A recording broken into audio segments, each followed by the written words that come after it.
Vamos às ruas. Nós vamos perguntar assim para as pessoas nas ruas.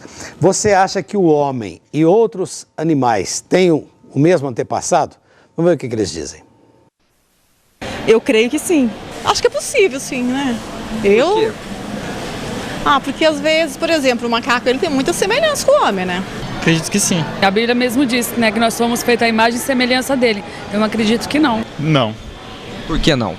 Eu acredito que vem tudo de Deus, direto. Nós criou o homem e a mulher. Eu acredito no criacionismo. Eu creio que o homem veio de Adão e Eva mesmo, é a criação de Deus. O homem é um ser humano, o animal já é, o animal não fala, né? Eu acredito que diz a Bíblia, que a gente foi criado de Adão e Eva, não descende do macaco, como diz a ciência. Normalmente as pessoas repetem aquilo que escutaram, né, ou aquilo que aprenderam, até porque para sair disso aí tem que ter um pouco mais de conhecimento, né? Então não é, quando a gente diz, não, eu acredito na criação, porque também não teve outras informações, não foi tão questionado assim, tem dificuldade de conhecer, de aprofundar. É mais fácil para você aceitar a criação? Eu gostaria de pegar o problema um pouco antes. O grande problema, parece-me, que é a noção de criação. Nós imaginamos Deus demais à maneira humana. E imaginamos demais a ação de Deus à maneira humana. Imaginamos que Deus, para fazer alguma coisa, tem de manusear, tem de lapidar, tem de construir. A ideia que nós temos da ação divina de Deus é muito, digamos assim, humana. Ao passo que, até se tomarmos o texto bíblico, ali está claro. A criação, no fundo, é apenas resultado de um querer, de uma vontade. Não há nenhuma ação, nenhum manuseio. Quando dizemos que eu acredito nessa linha, eu acredito na criação, eu não posso dizer por isso não acredito na evolução. Porque esse desenvolver-se da vida pode ser uma forma através da qual a ação divina se manifestou. É claro, imediatamente temos de reconhecer a ciência enquanto ciência. Como a gente entende, ciência nunca poderá demonstrar a ação divina. Está fora, está no outro campo.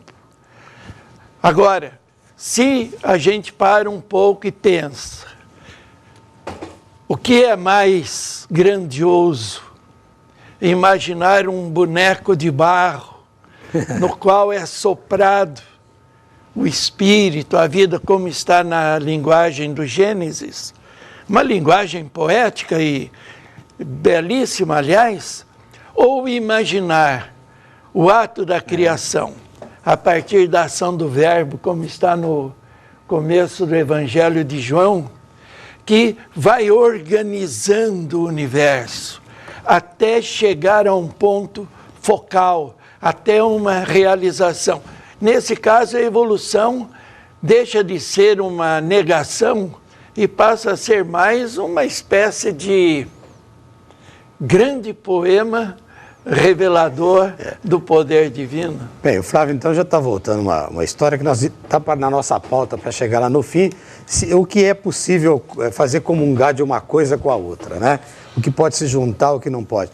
Mas, Mário, vamos falar um pouco mais a respeito. Essa história de que o homem veio do macaco, tem alguma coisa a ver com Darwin, não? Não. Olha, essa história de que o homem veio do macaco já embute um erro. Porque o homem veio do macaco tanto quanto o macaco veio do homem. O que acontece é que os dois têm um ancestral comum. Então, nenhum dos dois evoluiu em direção ao outro. Eles compartilham um ancestral comum, e é só isso. A conclusão desse fato é baseada em observação, simplesmente. Da mesma maneira como nós somos vertebrados, ou seja, animais que têm a coluna vertebral, mamíferos, nós somos primatas. E dentro dos primatas nós pertencemos a um grupo ainda menor, que é o que inclui chimpanzé, orangotango, gorila, os grandes macacos. E aí dentro um grupo ainda menor, que é o dos chimpanzés e nós. E bonobos, que é um tipo de chimpanzé um pouco diferente. Então, a ideia de que uma coisa veio da outra e que está evoluindo em direção a alguma coisa, ela já contém um erro conceitual dentro da biologia evolutiva. Porque nenhuma espécie atual pode ser ancestral de qualquer outra, já que elas estão contemporâneas, certo? Assim como os nossos pais hoje não são nossos ancestrais. Os nossos ancestrais são nossos pais como eram décadas atrás, certo? Então, na biologia é a mesma coisa. A evolução, ela fala simplesmente que os organismos estão relacionados por ancestralidade comum. E essa visão, eu queria voltar agora um pouquinho ao que o Flávio falou, a visão de que a evolução da matéria é compatível com as doutrinas da Igreja Católica, eu acho que hoje é aceita normalmente, né? Desde 96, se não me engano. É, né? o Papa João Paulo II. O Papa João Paulo II falava disso. Já falava disso, e antes João XXIII já tinha falado um pouco também. Pio XII já falou também. em 1951. O que eu acho uma visão perfeitamente coerente e elogiável, né? Inclusive porque ela permite com que o entendimento acerca das relações de causa no mundo sejam entendidas de uma forma mais aberta. Nós preparamos uma matéria sobre o homem e o macaco. Vamos ver o que vai dar isso. Apesar de não abordar diretamente o assunto, a teoria da evolução proposta em 1859 por Charles Darwin abriu caminho para uma possibilidade que chocou a sociedade conservadora da época. A ideia de que o homem teria um ancestral em comum com os primatas, o que quer dizer que nós seríamos primos dos macacos. Homem primata, capitalismo selvagem. Segundo a tese de reprodução variada das espécies, o homem, assim como chimpanzés, gorilas e outros pequenos primatas, seriam ramificações de uma árvore evolutiva que partiu de um único animal, o tão procurado elo perdido. O Homo sapiens surgiu há cerca de 150 mil anos. Com raciocínio mais aguçado, ele se destacou na luta pela sobrevivência e acabou ocupando o espaço de outras variações, como o homem de Neandertal. Ao longo da evolução, quando uma espécie se torna duas, elas seguem caminhos próprios, né? Dependendo das condições, por exemplo, uma vai habitar uma região diferente da outra, elas seguem caminhos diferentes que vão refletir na morfologia delas. A gente seguiu um caminho que acabou dando no que a gente é. Uma das coisas muito óbvias que aconteceu com a gente foi o desenvolvimento da cultura. E apesar da ideia não agradar, as semelhanças são muitas com os primos da floresta. A gente está dentro do grupo, lá dentro do grupo chamado primatas, que é onde estão todos os macacos atuais e os extintos. A morfologia do cérebro, que é muito parecida com dos chimpanzés e gorilas, várias questões osteológicas. O nosso esqueleto é muito semelhante a todos os macacos de uma forma geral, mas principalmente esses grandes macacos. Semelhanças que, segundo este pesquisador, vão além dos aspectos físicos.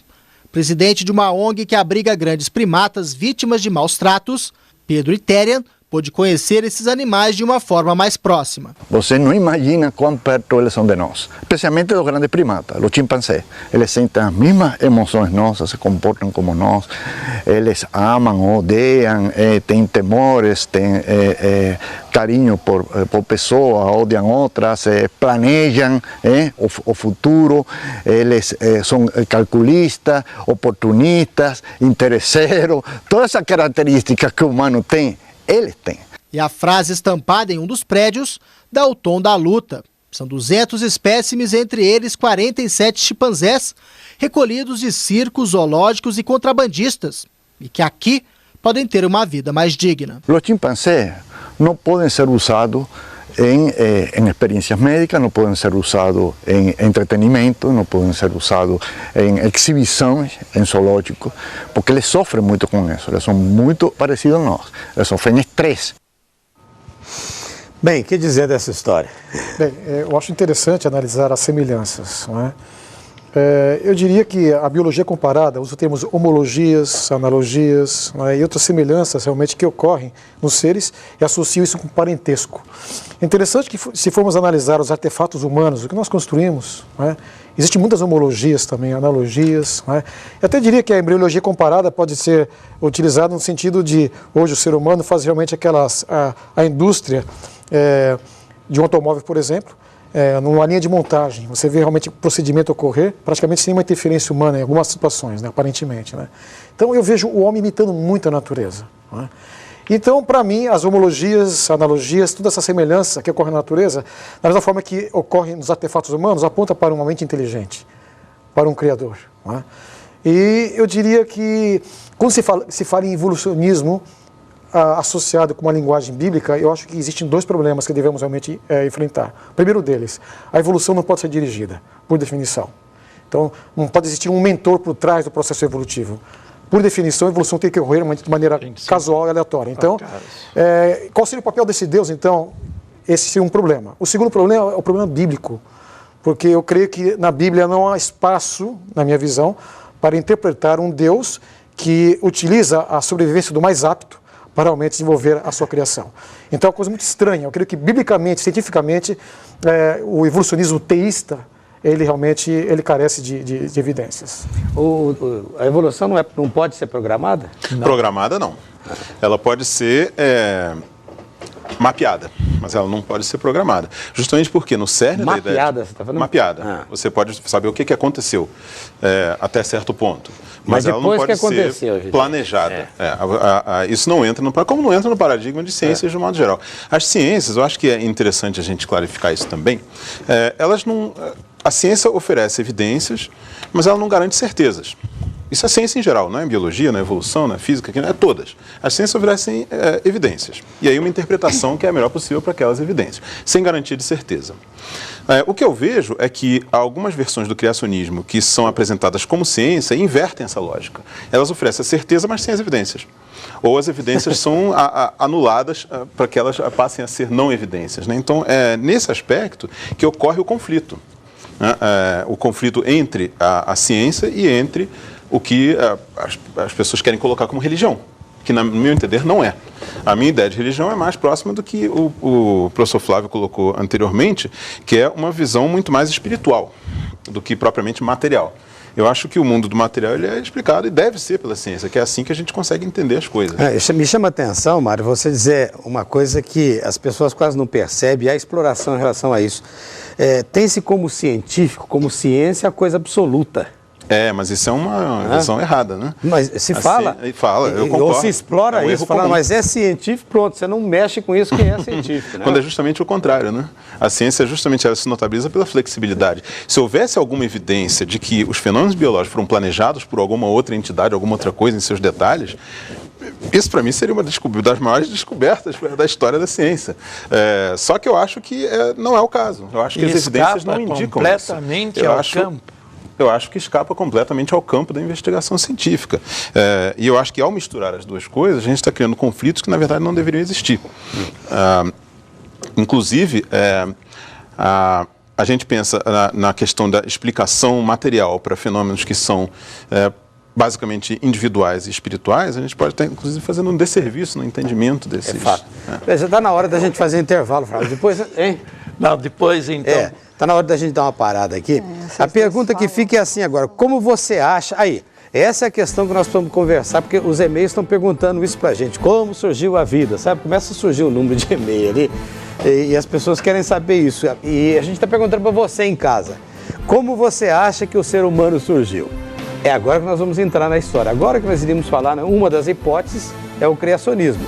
A outra hipótese é a evolução, que resta ainda alguma explicação, né? Ou a explicação central. É bom distinguir. Criacionismo é uma coisa.